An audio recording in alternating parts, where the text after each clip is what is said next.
Film 3 دوستوں سے شروع ہوتی ہے۔ وہ پہاڑ کی چوٹی پر اس کی لفٹ کے ذریعے جا رہے تھے، لیکن اس کی لفٹ درمیان میں رک جاتی ہے، جس سے وہ خوفزدہ ہو جاتے ہیں۔ دوسری لفٹوں میں لوگ بھی گھبرا جاتے ہیں۔ جان اپنے دوستوں کو ڈرانے کے لیے لفٹ کو ہلانے لگتا ہے، جس سے ایما بہت نروس ہو جاتی ہے۔ ڈائنا ایما کو بات کر کے پرسکون کرتا ہے۔ کچھ دیر بعد لفٹ دوبارہ چلنا شروع ہو جاتی ہے۔ وہ چوٹی پر پہنچتے ہیں اور شام تک اسکائنگ کرتے ہیں۔ نیچے آنے کے بعد وہ کھانا کھاتے ہیں، لیکن جان کو لگتا ہے کہ انہوں نے کافی مزہ نہیں کیا، لہٰذا وہ سب کو قائل کرتا ہے کہ ایک بار اور رات میں پہاڑ پر جائیں۔ جب وہ ٹکٹ کاؤنٹر پر پہنچتے ہیں تو دیکھتے ہیں کہ ریزرو بند ہو رہا ہے، لیکن وہ واقعی دوبارہ جانا چاہتے ہیں، لہٰذا وہ ایک کارکن سے اجازت مانگتے ہیں۔ آخرکار مرد اجازت دے دیتا ہے اور کہتا ہے کہ میں تمہیں اوپر جانے دوں گا، لیکن صرف اگر جلدی واپس آ جاؤ۔ وہ سب راضی ہو جاتے ہیں اور خوشی خوشی لفٹ پر سوار ہو جاتے ہیں۔ یہاں سے ان کی پریشانی شروع ہوتی ہے۔ آپریٹر کو اس کے باس کی طرف سے بلایا جاتا ہے اور وہ دوسرے کارکن سے کہتا ہے کہ میں 3 لوگوں کو بھیج چکا ہوں، لفٹ نہ روکنا جب تک وہ واپس نہ آئے۔ کچھ دیر بعد وہ 3 لوگوں کو دیکھتا ہے، وہ نیچے آتے ہیں۔ یہ دیکھ کر وہ بجلی بند کر دیتا ہے، سب کچھ بند کر دیتا ہے اور گھر چلا جاتا ہے، لیکن نیچے آنے والے 3 لوگ ڈینی اور اس کے دوست نہیں تھے۔ دوست اب لفٹ پر بہت اونچے پھنسے ہوئے ہیں۔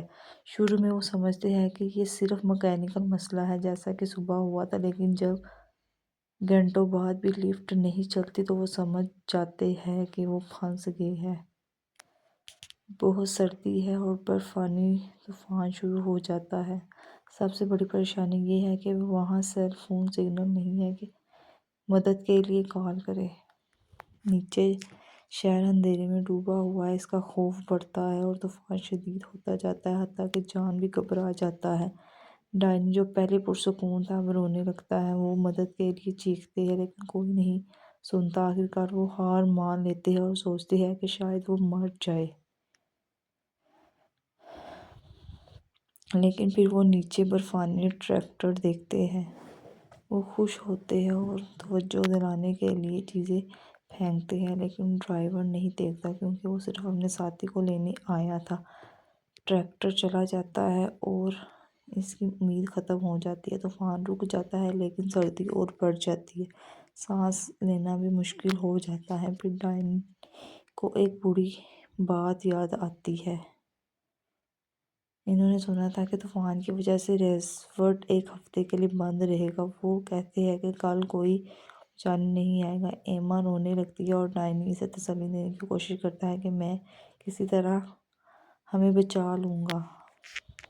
اس دوران ایما اپنی دستانہ گرا دیتی ہے۔ زندہ رہنا مزید مشکل ہو جاتا ہے۔ ایما کو ڈرتے دیکھ کر ڈائنا فیصلہ کرتا ہے کہ کچھ بہادری کر وہ مدد لینے کے لیے کودنے کا فیصلہ کرتا ہے۔ وہ اسے روکنے کی کوشش کرتے ہیں لیکن ڈائنی پھر بھی کود جاتا ہے۔ وہ زمین پر سخت ٹکرا جاتا ہے اور دونوں ٹانگیں ٹوٹ جاتی ہیں۔ درد اتنا شدید ہے کہ وہ حرکت نہیں کر سکتا۔ یہ بہت خوفناک ہے۔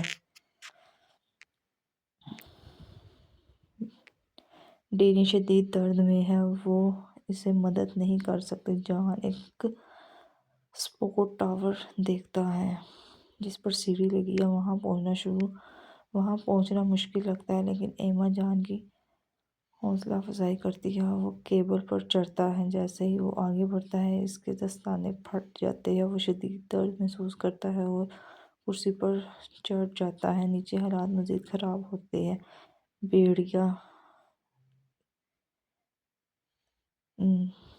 بیڑے ظاہر ہو جاتی ہے۔ ڈینی درد سے بے ہوش ہو جاتا ہے اور بیڑے اس کے گرد گھومنے لگتے ہیں۔ یہ سب کو ڈرا دیتا ہے۔ ڈینی ہوش میں آتا ہے اور بیڑے دیکھتا ہے۔ وہ خوف سے اپنا چہرہ چھپاتا ہے لیکن وہ فرار نہیں ہو سکتا۔ آخرکار جانور اس پر حملہ کرتے ہیں جبکہ اس کے دوست اوپر سے دیکھتے ہیں۔ وہ دل شکست ہو جاتے ہیں۔ صدمے میں وہ ایک دوسرے کو الزام دیتے ہیں، یہ تمہاری غلطی ہے۔ جان ایما سے کہتا ہے تمہیں اسے روکنا چاہیے تھا، یہ تم پر ہے۔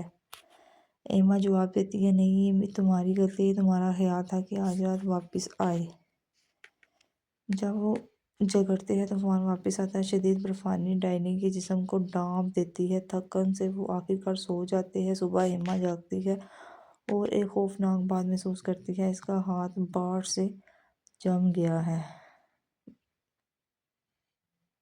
وہ کوشش کرتی ہے لیکن اسے آزاد نہیں کر سکتی۔ وہ جانتی ہے کہ روز کے زور سے کھینچنا تکلیف دہ ہوگا۔ وہ نرمی سے ہٹانے کی کوشش کرتی ہے لیکن اس کی جلد اتر جاتی ہے۔ ایما کا ہاتھ شدید زخمی ہو جاتا ہے۔ ایما کی چیخ سن کر جان جاگتا ہے۔ وہ اس کا ہاتھ دیکھتا ہے اور بہت برا محسوس کرتا ہے۔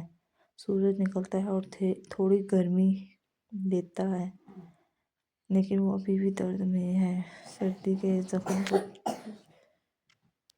چبھ رہی ہے۔ جان کہتا ہے امید ہے کہ کوئی ہمیں جلد تلاش کرے گا، لیکن گھنٹوں گزرتے ہیں اور کوئی نہیں آتا۔ وہ اپنے کپڑے گندا اور گیلا کر لیتے ہیں۔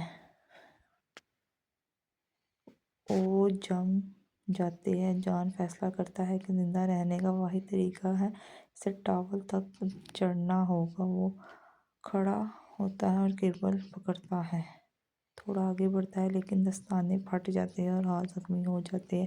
وہ مشکل ہے، اچانک کرسی ہلتی ہے، پتہ چلتا ہے کہ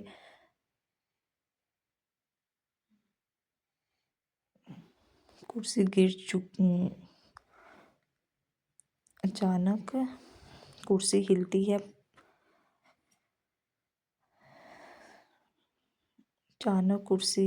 ہے، پتہ چلتا ہے کہ ایک سکرو